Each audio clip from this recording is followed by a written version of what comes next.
Good morning, good afternoon, good evening to our webinar participants from around the globe. Welcome to this DevEx Career Webinar, Becoming an International Humanitarian Aid Worker. I'm Kate Warren, Senior Director and Editor of Careers and Recruiting at DevEx, and I'll be your moderator today. The role of the humanitarian is perhaps more important than ever in our world right now, with tragedies like the Syrian refugee crisis, civil conflicts are on the rise, and as the effects of climate change become more and more evident, so too are natural disasters. And to adequately respond to these challenges, we need skilled humanitarian aid professionals around the world. Many people see these tragedies and want to get involved beyond making donations or signing petitions. They want to roll up their sleeves and get to work. But the life of a humanitarian aid worker is not for everyone. After years of providing advice and guidance to aspiring aid workers, today's speakers, Tanya and Hen, are both veteran aid workers themselves, decided to write a book to help those considering this career path. The recently published Becoming an International Humanitarian Aid Worker, which I just posted a link to if you're interested in checking it out, draws on the experiences of those currently working and those hiring people to work in humanitarian aid today to help job seekers make more informed decisions about what steps to take, and really serving as a comprehensive guide for those thinking about a career in international humanitarian aid. Well, today we're very lucky to have both Tanya and Hen with us to discuss some of the key findings from their research and experience working in this demanding field. So a little bit about our speakers. Hen Rice is a clinical associate professor and director of the Humanitarian Assistance Program at the Joseph Corbell School of International Studies at the University of Denver. She is an expert on sexual violence and humanitarian settings and on humanitarian policy with previous work experience at the World Health Organization and Physicians for Human Rights, among others. Tanya Bernath has worked in the humanitarian field for over 20 years with a wide array of organizations from different UN agencies, donors such as DFID and USAID, and numerous consulting firms and NGOs. And she's worked in over 30 countries across really all continents. So we have a couple of great speakers here today. After the presentation, we will allow plenty of time for Q&A. You'll be able to enter questions using the chat box in the Ready Talk window. So feel free to submit questions at any time during the webinar. We'll be keeping track of them, and we'll try to get to as many as time allows. During the webinar, we will be live tweeting from the @DevExCareers Twitter handle. Our Twitter hashtag for this and any other DevEx webinar is #DevWebinar. If you want to interact with others listening to this webinar, just use this hashtag and join in. Again, that's #DevWebinar.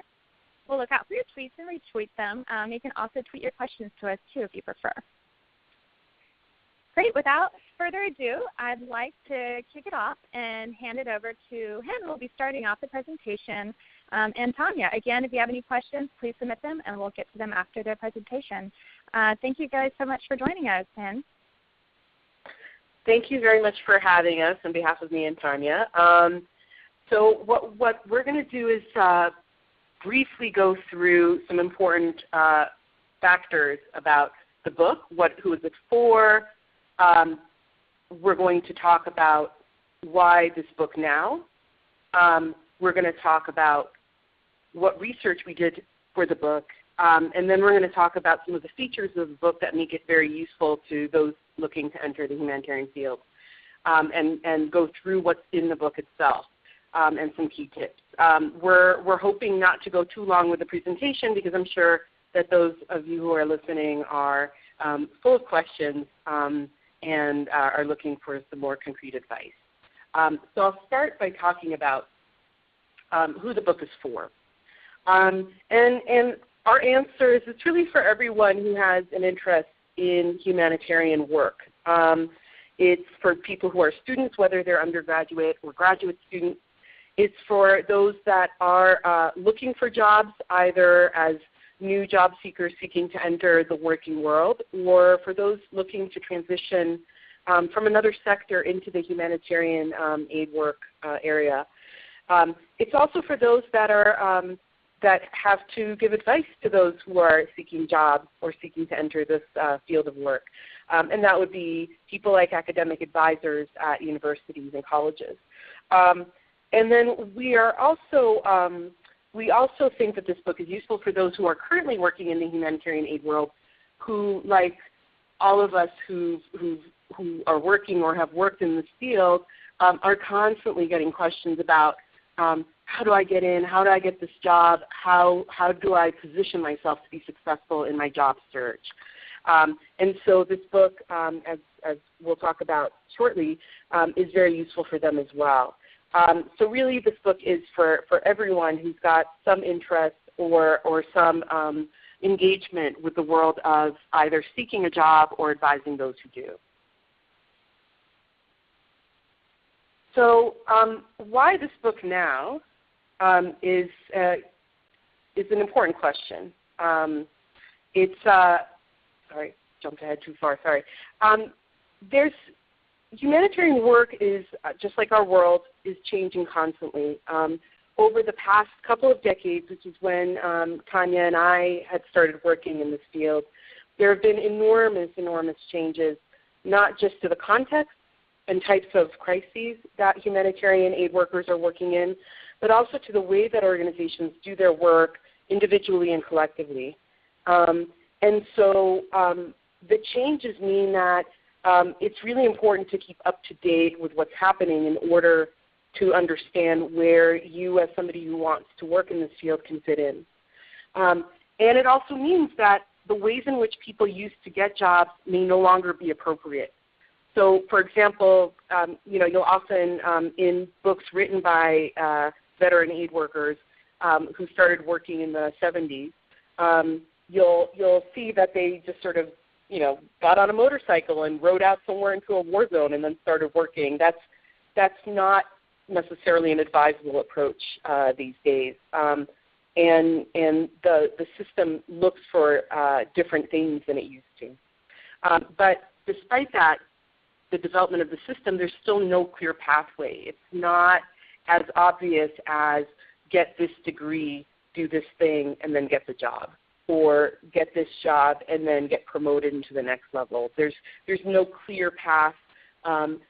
If you talk to 10 different aid workers, they will probably give you 10 completely different sets of advice around what to study, how to approach this field.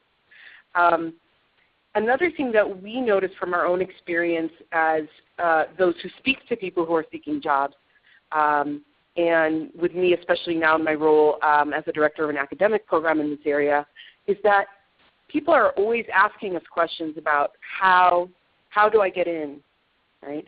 But they're not always asking the right questions. In order to ask the right questions, you need to know more about the field itself, and that's a catch-22, one of many catch-22s, which is that if you don't know the field, you may not know what to ask or who to approach. The advice that people give, and this is really one of the main reasons that Tanya and I decided to write this book, is that advice that we traditionally have given in the past and that all aid workers give is usually based on that individual's own experience. And because, as I just said earlier, experiences vary significantly, my path or Tanya's path or any other person's path is not necessarily the one to follow. It's been successful for us, but it may not be the correct one for you as an individual in this time with your interests and your skills. And so we as those who provide advice went looking for a resource that included a wider array of inputs that had information that came from a large sample of aid workers, and that was more, what we like to say, scientifically sound advice. But we couldn't find that in one book. We did find some books that were written for both those who want to work in humanitarian aid and in development work, but those two areas of work are very different, and the advice that you would give to somebody looking to work in development and that you would give to somebody looking to work in the humanitarian sector around the type of experience, the type of knowledge, and the type of contacts that they need is very different. And so we thought that those books were potentially not as helpful. And so that led to us working on this book now and getting it out there. the reason that this book is special is not just that it's focused on humanitarian work exclusively.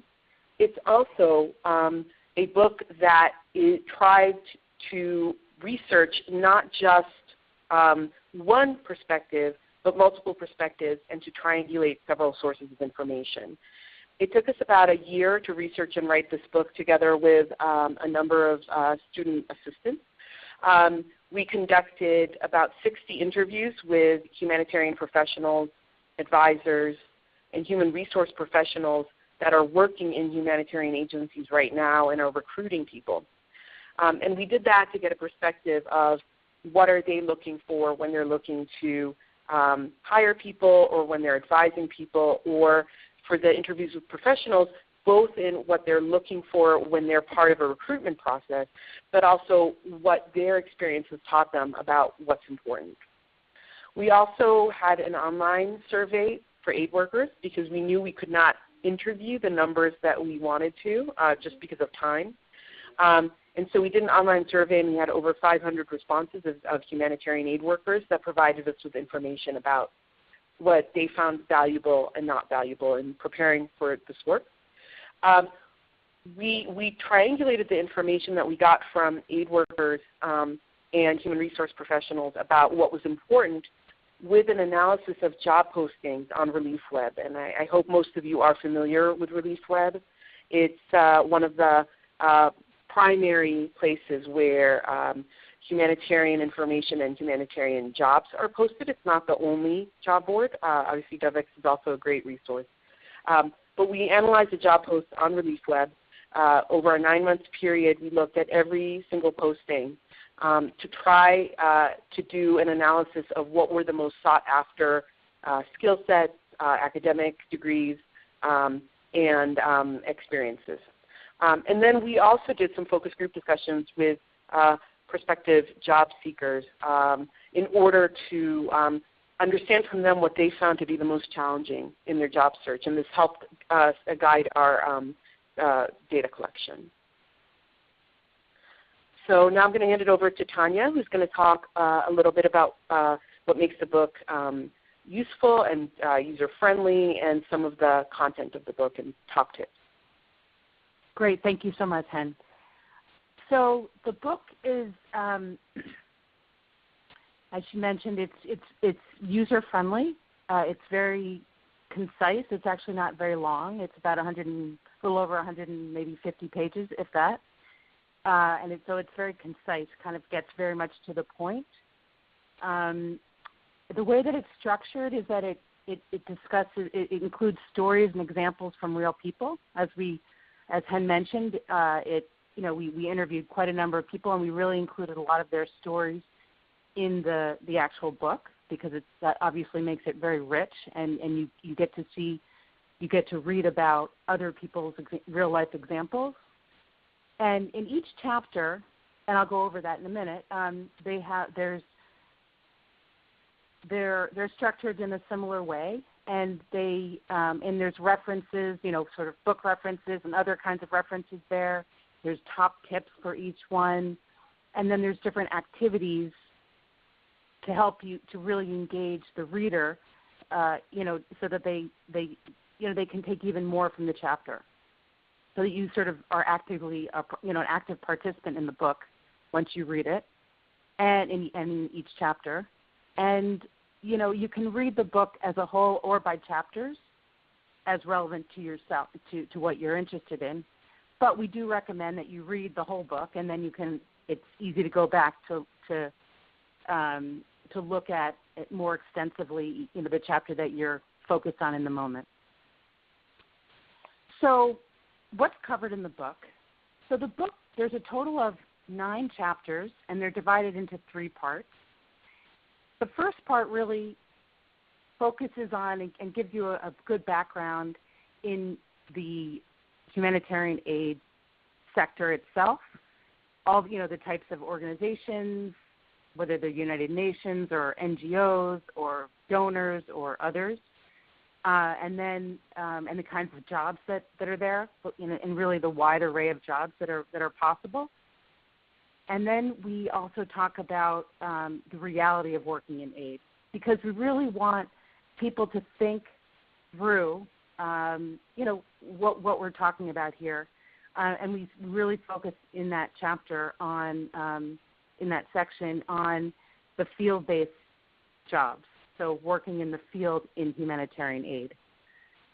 And then once, that you sort of get that introduction, we move right into, in the second part, on the types of skills that you need, the experiences, and the networking. And so, when we talk about experiences, we mean things like, prior work experience or, prior field experience, or the type of field experiences that people are looking for. And then we also have a chapter on networking, obviously specifically for humanitarian aid. All fields need networking, but networking is such a crucial part of this field, because it helps you to figure out where you fit. And there's so many elements to it, not just sort of getting a job, but really figuring out your own journey to it. And that is true also for the experiences, whether it's field or otherwise. And so then once you sort of have a good picture of what the skills and experiences that are needed, then the third part really looks at how to go about your job search. And so it actually has just like really a whole chapter on all the elements of the job search. And it's also really tries to engage you by giving you, questions and so forth. And then the very last chapter is about, now that you have the job, really, how to prepare yourself. And we really focus this a little bit more so on a field-based job, where, there's certain questions that you should be asking and things that you should be asking your potential employer and that sort of thing. What you really need to think about.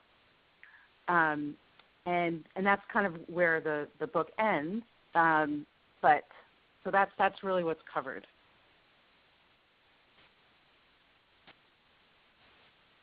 So overall, from the book, the key things that you'll really, really get from this book is that the field is extremely wide. It's a wide field that requires different experiences and skills. So in a way that really gives you many options depending on what your skills are and what your actual interests are. It's not like we recommend that you should become a nutritionist or something because there's a need to know about how to do food aid or something.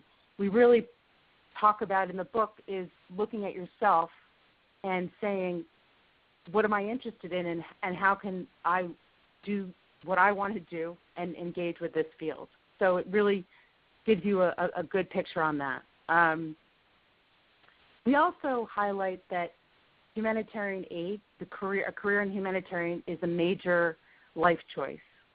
And this is because, especially if we're talking about field-based, and we can answer more questions about what we mean by that, is that if you are taken into the field into Lebanon or Jordan or somewhere else, in an African country somewhere, there's a lot of choices that you make to do that. It brings you away from your family and friends. You have a lot of experiences while you're there. And it can be fantastic, and it's a huge growth personally and on all of that. But it nevertheless, it's still a very huge life choice. And building on that, field work is not necessarily for everyone. What we found in our research was that, and also just from my personal experience, is, people have sometimes romantic notions of field work. And, sometimes it can be very challenging and hard and really not for everyone. And so what we really emphasize in the book is to have really have a lot of thought and self-knowledge about yourself to, first get that kind of experience, and so ask yourself that question, and really think that because the field work is really the crux of humanitarian aid work. Whether you're based in New York, or if you do have kind of a headquarters job, you're still going to need that knowledge of the field in order to support people who are in the field. And most of the work is in the field.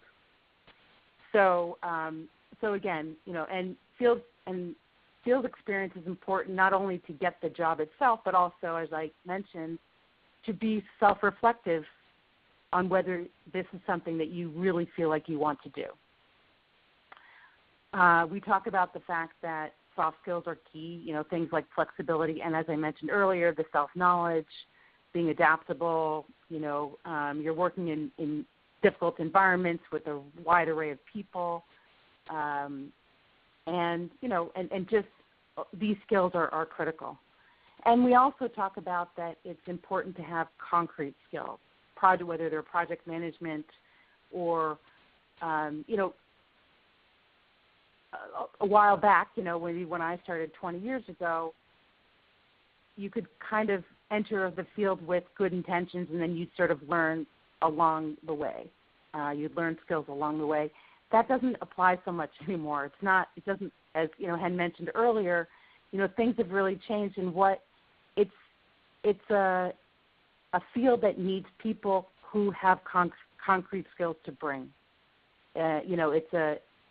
It's good intentions. It's important to have a humanitarian spirit, of course, but concrete skills are very critical. So I'm going to stop there because I really want to have time for people to ask questions, and then we can kind of go from there. And if there's anything that was unclear, obviously, feel free to ask those questions. And yeah, we can come back to this, but if you are interested in the book after we finish all of this, we have a slide on how you can order it, whether through the publisher itself or through Amazon or Barnes & Noble, so on. Okay, thank you. Great. Thank you both for that overview of all of your interesting findings. We do have quite a few questions coming in. The first is from Rick, who says, I'm an urban emergency manager with experience working with government, businesses, and NGOs, but I have no international experience. So I always get rejected by humanitarian INGOs. So what do I do? He desperately wants fieldwork internationally. What is your advice for somebody breaking into the international side of humanitarian emergency response? Do you want me to take that one? Sure. So first of all, as we mentioned in the presentation, it's really important to have had some field experience. So maybe there's two things that, I don't know the person's name, but two things you could do is I would try getting some field experience, whether it's voluntary, you can do it, you can do a long-term thing, maybe by joining the Peace Corps or something, or doing even a shorter-term type of getting field experience. And again, the field experience is to see for yourself also whether this is something you really want to do. You might have an idea that you want to do it, but then you get to the field and it's actually not really something you want to do because it's so different from your experience or whatever the reasons are. So I think that would be the first thing to do, because then you address the requirement of having field experience. And then also when you're in the field, you meet people, you start to discuss with them, and there's a lot of advice in the book about how to get voluntary field positions and so forth. So I would say that for one. And the other one is that if you look at your own skills and try to get advice, try to use your own experience better, I guess, through talking to different people and getting advice on how you can use your own experience to get yourself a job. So I hope that makes sense. If you're working, can I weigh in? Sorry? No, I was just going to weigh in when you were done. Okay. Okay. So it's really thinking through what are they asking for, and then you can use your skills that you have, but thinking about it from the perspective of how would I use this in the field, and not just assume, I've only worked in these contexts, so they're not relevant. But I think you can find that they are. Maybe you want to step in, Hen? Yeah, and I mean, Rick, I think that's a great question, and it's one that a lot of people probably find themselves facing, that they're trying to come in with domestic experience but wanting to shift over to international work and finding it quite a challenge in the humanitarian sector. So a few things to consider in addition to what Tanya spoke about, and I would urge you to get access to the book and have a look at the specifics that are in it around this issue. But I would suggest that you also try to broaden the range of organizations that you're trying to get work with. Some of the larger INGOs have different requirements around specific experience that they're looking for than some of the smaller NGOs. And so going with, sort of name recognition is not always a successful approach. So it requires doing a lot of homework about different types of organizations and the standards and requirements that they have in their hiring practices for number of years of experience before they'll take someone into an international job. And Tanya spoke about trying to get some international experience in a voluntary way, and that's we cover that quite extensively in the book. But I would say, if this is something that you really want to do, be persistent. Try to broaden your network beyond that you have with people working domestically, and really be creative about networking and getting access to people who work internationally and work with these international organizations that you're interested in. And again, we have advice about doing that in the book, both for people who are essentially starting from scratch with their networking and those that are trying to shift their networking to a different set of people. Great, thank you both. So we have another question that touches on transitioning if you're, say, mid-career professionals. This is Rachel that wants to know what career level positions should they be targeting, because oftentimes the higher level ones require specific years of experience in humanitarian work, which they may not have, but then the entry-level positions feel a bit overqualified for. What, in your experience, people that are transitioning, do they kind of have to start at entry level to build up the career, or do you find that they can transition into more of a mid-career position, or any advice for that? Not sure who wants to tackle that first. I'll kick off, and then Tanya can add if she's got additional insight. Without additional information about both the professional sector that Rachel comes from and the level of experience that she has and what she wants to move into, it's hard to give more specific advice. But in general, I would say that it really depends. There are certain areas where I think it's easier to kind of do a lateral shift or almost lateral shift, and a lot of those are more in the administrative side of things, like things like HR and other areas. It might be easier to sell the translatable skill set. It's not always going to be true, but I think it might be more true than not. I think where the issues come around the questions of feeling overqualified is that a lot of times the entry-level positions, especially those that are in the field, it's not just about can we get somebody who's qualified to do the work. It's also about, is this person a good fit for the work? is this person somebody that this organization wants to invest additional resources and endow with additional responsibilities? And it's something that almost everybody who works in the field goes through, which is this initial period of feeling maybe that they're working below their qualification. That tends to happen quite a lot. Again, what I would suggest, and again, without knowing Rachel's specific interests, skill sets, and experience, if you're looking to work in things like project or program management in the field, a lot of times going into the field in an area that is, less popular, that is a hardship post, and that is with an organization that maybe is not as sought after, can be a good way to get a position that you can quickly move up in terms of both responsibilities as well as title. And then what a lot of people end up doing when they're in this field is switching between organizations. So you may get to a certain level with one, and then instead of getting promoted from within, you use that experience to leverage and obtain sort of more senior position or more responsible position elsewhere. Great, thank you. And for people that are moving into working in a crisis environment and maybe have not had a lot of experience in this field yet, and you recommend, I think, this great advice of looking beyond just the big names and the many smaller groups doing humanitarian work.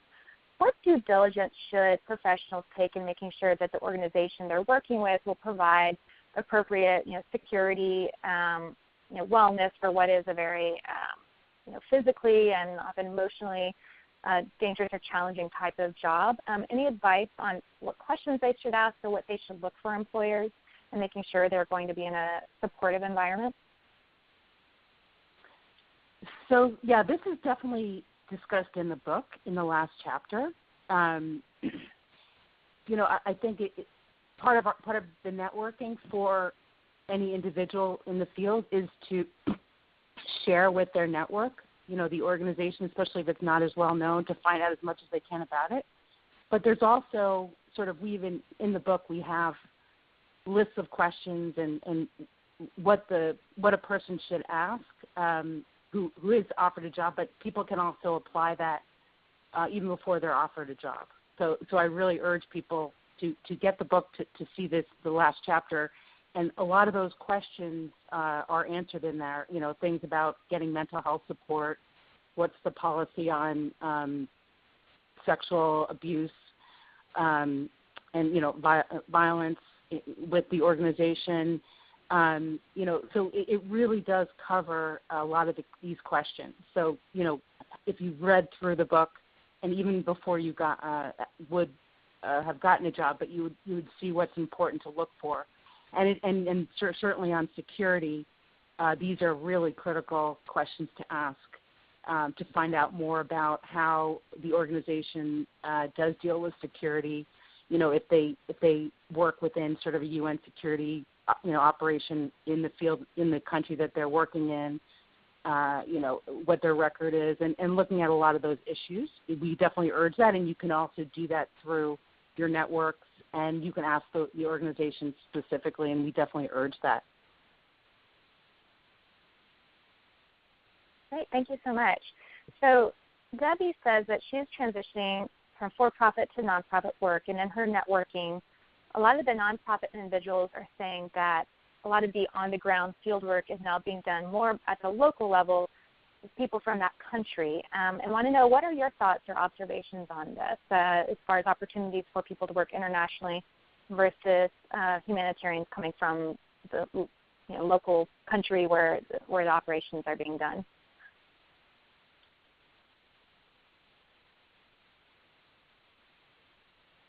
I'm sure who wants to take that first. Yeah, I'll take that. Sorry, I was just waiting. So for sure, I know when she was introducing the book, she talked a lot about how much things have changed in the field over the last 20 years. And one of the major changes is the increased number of people from countries in crisis actually working and getting promoted. within. So that is a good observation that Debbie made about that there's more local people working, and it as it should be, because either a country's been in crisis for a very long time and the people there have gotten a lot more experience in how to deal with these crises. And so the types of positions that an international aid worker has also shifted, where there is less kind of one doing implementation specifically as an international aid worker. It's more, there's probably more work around maybe management type jobs or advisory type jobs in areas where there might not be that kind of qualification there, or that might not be available. And Hen mentioned earlier, in answer to another question, places where that are difficult environments where maybe a lot of the national staff have had to leave, or they're unable to work for different personal reasons. These might be places to look for to look for jobs there because there's maybe less of the local people working there. So I don't know if that's helpful, but yeah, there is a reality of that. And we also mentioned in the book, and we discussed earlier, about having concrete skills. So that's an added area where this is necessary. So it's really thinking about how to use those. Great, thank you. So we have several listeners that are asking if you could expand a little bit more on what you see as the key differences between pursuing a humanitarian aid career versus an international development career. Would either of you like to talk a little bit about the key differences further? I'll talk a little bit about some of the basic differences between the two areas, because I think that might be an important component, and then I think Tanya would probably have something to add on that. Starting with mandates of organizations, the types of environments, the ways in which the arrangements that exist around financing of the work, around the ways in which organizations work with each other, is very different in humanitarian work and in development, and some of the language, therefore, is quite different. The other big difference, and again, this could be its own set of webinars on its own. We cover it briefly and provide some resources in the book for people who may not know that much about the humanitarian system and want to learn more. But I think in terms of the work, the nature of it can be very different. Obviously, there's no clear line between a humanitarian context and a development context. There are a lot of places that are in transition, and that there's this murky area where you may end up doing humanitarian-like things and development-like things. But I think a huge difference has to do with the conditions in which you work, the timelines and pressures for moving quickly are much more relevant, in my experience, in humanitarian work than in development work. In humanitarian work, the planning is 1 month, 3 months, 6 months, at most a year. In development work, it's at least a year, up to much longer. The plans are much longer. Because in general, the perception is that situations in the humanitarian world are shifting much more quickly, especially in complex emergencies that have to do with displacement and conflict than in development settings that may be more stable. But I think that that's a huge and significant difference, that if you don't understand the differences between the development and humanitarian mandates, even of the same organization, can make it challenging to shift from one to the other. Tanya? Yeah, I think that's good. That's sufficient. Great, thank you. Yeah, it was a good question. So This is a really interesting one on how job seekers with families should address their search. This is from Rachel, who says, I'm married, no kids, and my husband is anxious to support me in this transition, but I'm not sure if he will be considered a liability in the hiring process. What is your experience on what it's like to be able to balance family, with or without kids, and a humanitarian career? Okay. So this is also something that we talk quite a bit about in the book, in the beginning part of the book, in the realities of the field, because as I mentioned earlier, a career in humanitarian aid is a big life choice, because you are being taken away from your family, and in terms of trying to get posts together, like it can be, if you want to bring, if you want to go as a couple, sometimes that can be challenging. There's certain countries where you have sort of family duty stations and others that you don't. It's something that you would really need to research yourself. And of course many people successfully do it, but it certainly is a challenge both with children or without. And so, it's something that I think that you would really need to research yourself to find out which those countries are that are family duty. So you would be able to come together as a couple, and if you had children later on, with your children also. And you'd also have to consider whether you want to do that, depending on the context that you would be going to. Some contexts where I've worked are, it's a total mix of where you could see bringing a family there, whereas another one where I wouldn't even dream of it. So, and a lot of people, they manage in different ways, because in very difficult environments, sometimes you have frequent times where you can leave. So you might, with certain organizations, you can work for 6 weeks, and then you might have a break somewhere, and you could, meet up with your husband in that way. So it just really depends so much on the context. But we discuss this quite a bit in the beginning of the book. And again, it's something that people do make work, but it does have its challenges. Great, thank you so much. And related, so you're both women who have pursued a humanitarian career, which there tend to be, at least anecdotally, maybe less women who are able to pursue this career for various reasons. Would love to hear your advice on some of the challenges of being a woman working in this environment, or if you found challenges in that, and any advice you'd have as far as preparing to enter this career where there could potentially be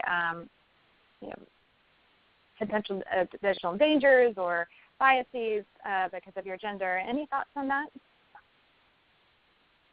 I'll start. Okay. Oh, sorry. I think we cover some of this in the book. In general, I think that there's a lot of the challenges that one would face as a woman, one would also face as a man. It's a difficult and often potentially dangerous type of work to go into. Obviously, you have to weigh all the risks for yourself and decide what you're comfortable with. But and a lot of the challenges and a lot of the issues around working in these environments are common to both men and women, I think. I think where one area that is generally more of an issue for women is that of sexual harassment in the workplace. In humanitarian settings, again, this could also be an issue working at headquarters, just as it can be in the field. It's related to a number of factors, including what you alluded to, is that the field is quite male-dominated in many ways, and a lot of the leadership is male. It has to do with, just context of being somewhere where you may not always have the types of social and organizational support that you might want. We do talk about this in the book because it did come up in our survey and in our conversations with humanitarians. We provide some advice for how to address some of this and provide links to some resources for those that are interested in learning more. But again, I would not discourage anyone from entering this field if it's what they feel they want to do, and if they enter it with an understanding of the challenges and risks that are associated with this sort of work. It's something that we talk about, again, in the book, what the reality of working, especially in the field, can be. And so I would not in any way, shape, or form want women who are interested in this sort of work to feel discouraged from pursuing it simply, and solely on the basis that they are women. Great, thank you. Yeah, and go ahead. Sorry, just to add a little bit, I think also in terms of biases and that sort of thing, so much really depends upon the part of the world that you'll work in. So that's that, and I've certainly encountered, some form of bias because I'm a woman and not being listened to and that sort of thing. But it's so context specific, and that again I wouldn't ever discourage anyone, a woman, from entering the field because of any of that. It's just something that it's just a challenge that you would have to overcome and figure out how to deal with, just like any other one. So, I guess there are many challenges, but there's many ways to deal with them and overcome them and so forth, and come up with strategies for yourself. And so, yeah, that's just to add a little bit more to that question. Great, thank you both.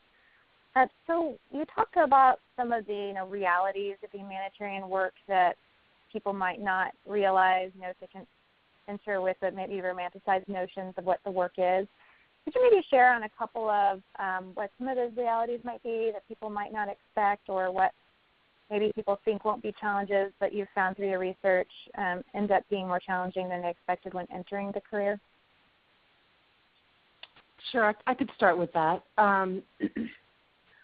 Yeah, I think there's quite a number. It depends, again, everything's very, context or organizational specific. It could be from if you're working in a high security environment, sometimes you can't really leave the compound where there's a lot of restrictions on your movement. And so you actually go to a country, but you can't actually see very much of it or talk to the local people or engage so much because the security rules are so strict. I know a couple of years ago I went to Afghanistan, for instance, and, in my interview they said, you can't leave the compound. You're on lockdown, basically. And I knew that going in, so I was able to deal with that. But, 2 months I wasn't allowed to really leave the house and just had to work with the local staff who were working with us. And, so, going to the field sometimes means that you actually don't get to see very much. And then there's also things about different living environments. In some organizations, you live with a lot of different people. I worked with Doctors Without Borders, and in that kind of situation, you live in group houses. You may not be used to that, or you may not like everybody that you live and work with, and you just have to learn to figure out how to figure that out. The nature of the work, we talked a little bit about that earlier on. It might not be as exciting as you thought, or you might not be doing exactly what you thought you were going to do. So those are some of the realities. I think a major also, at least from my own experience too, is what you're exposed to in the field, and then when you come back to your home, and sometimes there's a lot of disconnection. And I think that's something that you learn to deal with over time. But I think you feel a disconnection with your family or your friends or people that haven't had a similar experience to you. So I think that's also something that people don't always think about before they might engage. But again, over time you come up with strategies to deal with that. And we talk about these things a bit in the book, and it's definitely something I urge people to talk about with people who have had these experiences and how they've overcome them or how they've dealt with them or how serious they think they are, because I think that's also something to really think about before you engage, or as part of your investigation in terms of engaging in this field. Yeah, all of that. And just to really emphasize a couple of points. When you're living and working, or just even working with people from a wide variety of backgrounds, professional backgrounds, political backgrounds, and obviously different countries and linguistic backgrounds, it can be more of a challenge than one would expect in terms of communication, obviously, but also in terms of work styles and negotiating that type of interaction can be quite frustrating and challenging for people. So one of the things that we look at in the book, as we talked about, in the presentation part, is some of the soft skills around communication and tolerance for ambiguity and flexibility that are really critical to this work. And this is why it's really important, we think, for people to get some field experience before they sort of commit to this as a career. Because if you don't have some of those soft skills, it can be a much more difficult way to be in the humanitarian world than is necessary. I think the other thing that I would highlight for people is that the stress and the pressure can catch up with you really quickly. And when you're not in the field or not, somewhere where you have your normal ways of coping with stress and your normal group of people to, kind of chill out with, you can get into a situation where the stress impacts you before you even realize it. And that can make you both unwell, but also make you not as effective at the work. And people who are in the field often find it difficult to use their normal channels of communication because their family, may not understand what they're seeing and facing and working with, and their friends might not be able to process or handle it either. And so it's really important to understand all of that and try to prepare for it and mitigate it as much as possible, and that's covered in the book as well. One final thing is that, as Tanya pointed out, it's really important to have people within the field that you can kind of talk to and talk through some of this. And we really, really encourage people to seek out a mentor or mentors in the field that can, in the area of humanitarian aid, that they can use as a resource not only for job and career advancement, but also for how to deal with some of the challenges that arise, whether they're professional, personal, contextual, any kind of challenges. Great, thank you so much. So we are getting close to time, but I have a few more questions. You talked just recently about some of the soft skills that are important, how important those are, but you've also mentioned how having real tangible hard skills is even more important today than ever before. Could you give some examples of some of those hard skills that you think are very much in demand? And even have one person want to know, are there any specific kinds of jobs that it's really hard to find job applicants for, so maybe you'd have a better shot of breaking into if the field isn't quite as crowded? Any suggestions on some of those hard skills that would be valuable or that people interested in looking to build their skills can think about pursuing? I can start maybe and then Hen can add. Certainly I think always necessary and needed are IT skills for sure. I have, friends now working in the IT field, and they seem to always be looking for people with those kinds of skills. It's a big one, and that sort of cuts across so many of the different areas. Things like project management skills. If there's like specific technical skills that somebody has that are needed, but it's so varied, really. Whether it's sort of like having a understanding of nutrition, or like cash, understanding the issues around cash transfers and that sort of thing. These are people really would need to do research on what the trends are now, and they do sort of shift and change, and they're very contextual to the context. That something in Syria or Lebanon or Jordan might not be relevant in an African context, maybe in Central African Republic or the Democratic Republic of Congo or Sudan or something. So it is really context specific, the kinds of skills that are needed. There's other areas like urban planning or that sort of those kind of more concrete skills for doing camp organization. Those are some of the areas that sort of are off the top of my head. But yeah, again, it's very, very, very much context specific. I don't know if you want to jump in, Hen?